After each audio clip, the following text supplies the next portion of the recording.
Are you concerned that Capitol Hill, that the legislature could complicate matters and in fact interfere with peace talks between Russia and Ukraine? Yeah, well, obviously, first of all, it's good to be with you. And I think the peace talks, while ongoing, I think we're, struck a small blow with, Putin sending a low-level delegation last week to Turkey, and where we find ourselves. I've been reading news reports this morning suggesting that, President Trump continues to be frustrated, and obviously, anything that happens up on Capitol Hill, will most likely be, as Senator Thune said, will be in concert with President Trump. So I fully expect that will be hand in glove and help hopefully advance the peace process ultimately. Well, Mr. Ambassador, you referenced news reports. I would love your take on the news that was reported in the Wall Street Journal that President Trump told European leaders in a call earlier this week that Putin is not ready to end the war because he thinks he's winning. Is that a sentiment he shared with you? Have you shared that with our NATO allies?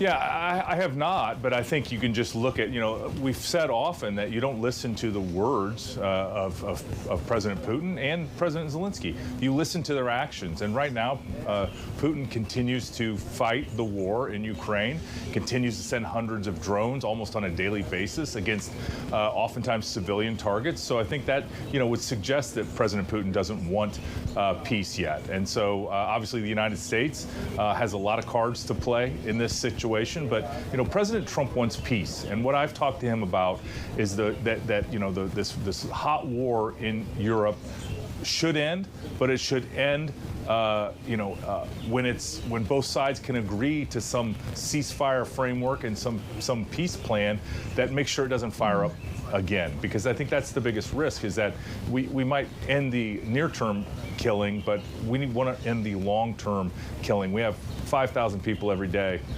week that are dying on the battlefield, including civilians, and I think that's just a human tragedy that needs to stop. Have you also talked to the president, Ambassador, about walking away? We've heard President Trump suggest this, as well as Secretary of State Marco Rubio. I think J.D. Vance, the vice president, has suggested this as well, that there will be at some point a line of diminishing returns where the U.S. will simply back off and leave this up to the parties who are directly involved. Yeah, I think President Trump likes to keep all options on the table and keep as much negotiating space as possible.